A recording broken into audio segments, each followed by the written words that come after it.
Donc,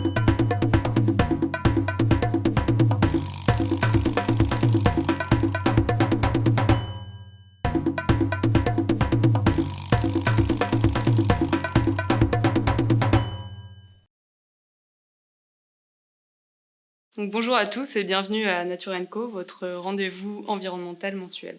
Nous accueillons Divinel et Ange qui vont nous parler d'un événement qu'ils vont organiser pour la journée de l'enfant africain le 16 juin.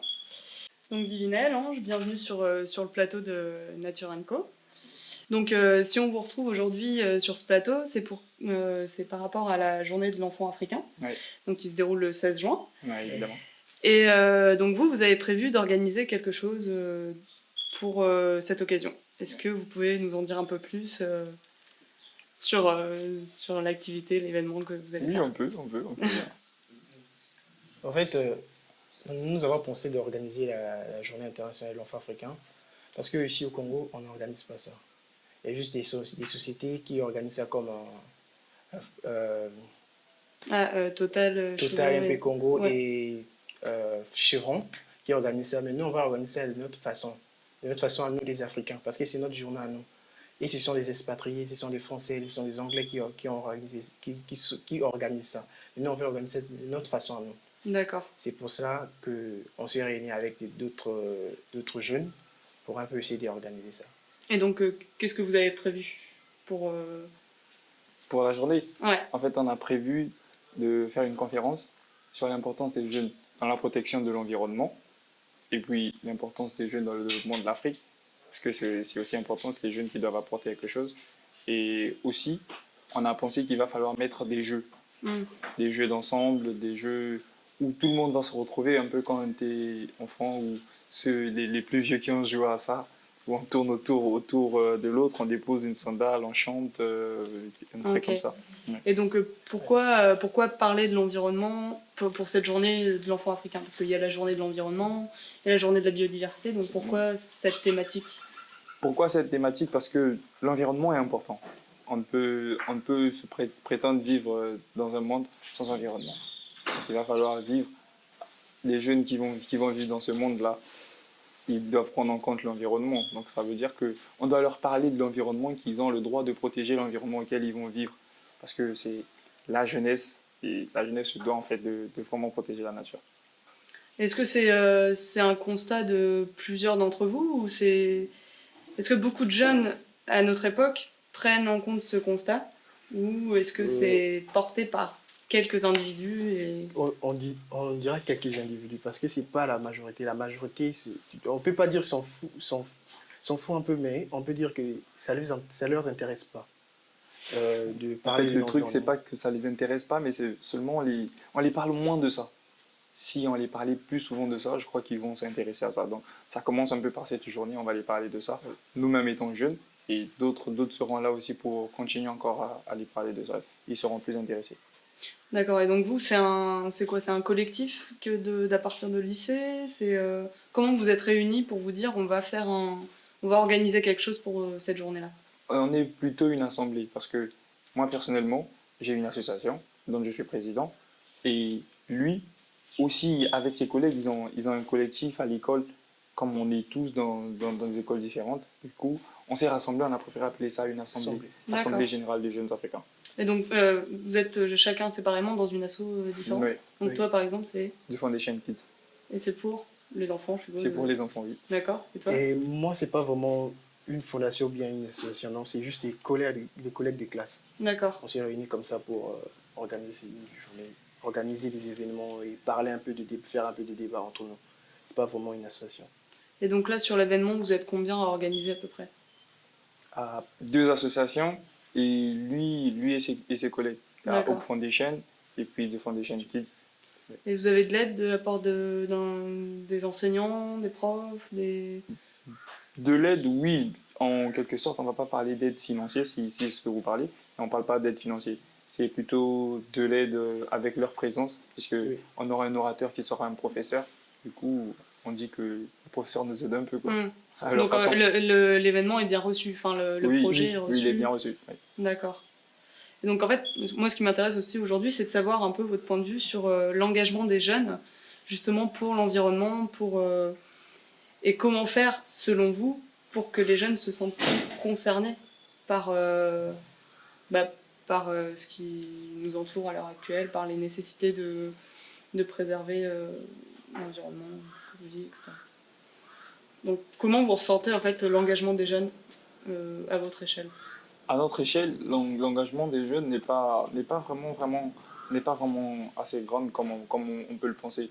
Mais certains peut-être, certains, déjà si on prend en compte notre entourage, certains s'y intéressent, certains se donnent à cœur joie de vraiment participer dans ça.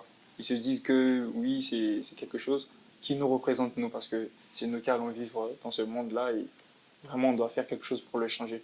Et ça passe par d'abord avoir un environnement propre et un environnement sain. Est-ce que vous avez des cours sur les changements climatiques? Donc c'est un cours sur l'écologie. Mais généralement, chez nous, on le fait en 1 heure. Pour nous qui sommes en terminale D, on le fait en 1 heure.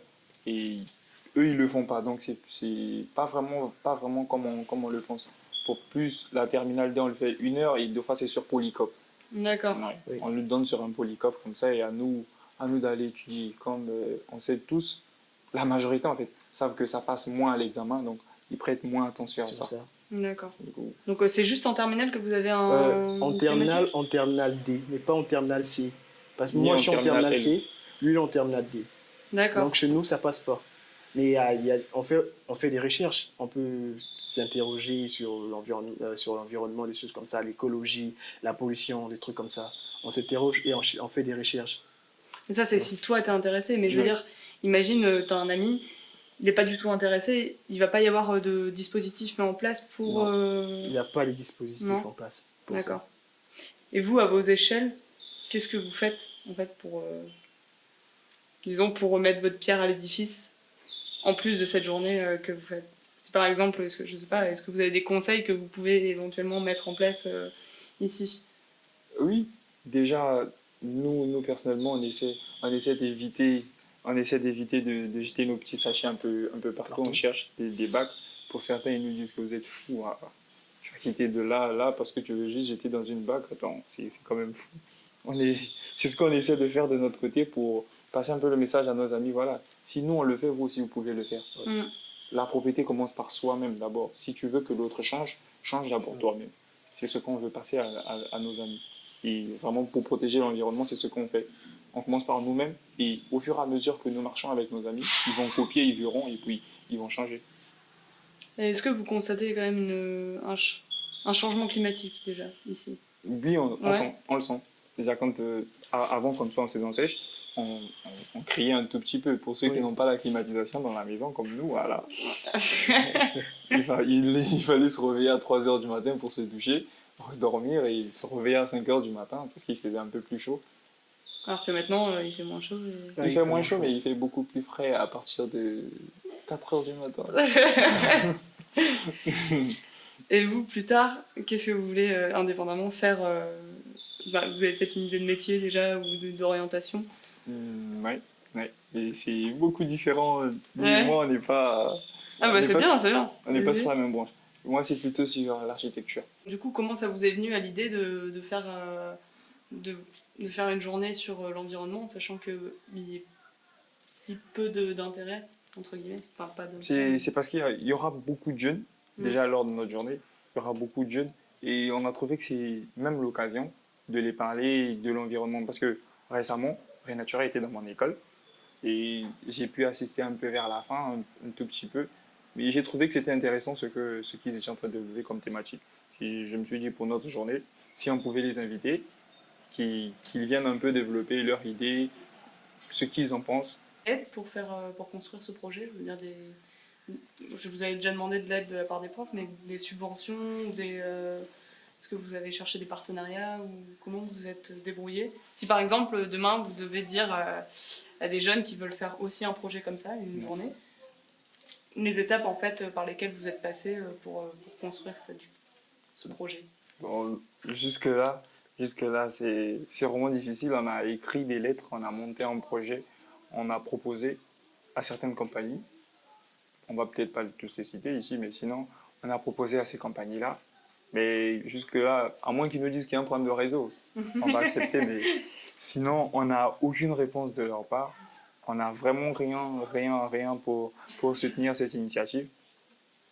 Donc c'est vraiment vous qui portez tout c'est jusqu'au bout. ouais, vraiment nous. Et par moments, on a l'impression même de vouloir tout lâcher, mais on se dit, si on lâche, ça va pas bien le faire. Ouais. On doit accepter les difficultés et puis avancer avec ça, parce que c'est la réalité aussi.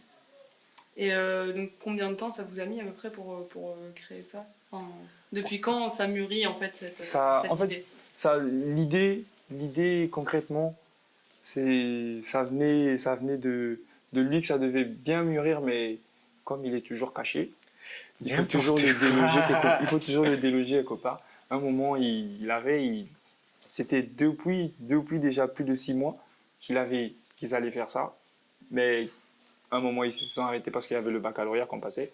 Et après, c'est revenu, c'est reparti, c'est revenu, c'est reparti. Et quand il m'en a parlé, j'ai dit, bah voilà, nous, on est toujours partants pour quelque chose. Quand c'est bien pour la jeunesse, c'est bien pour nous aussi. Parce que nous-mêmes, on est jeunes, ça va nous profiter à quelque chose.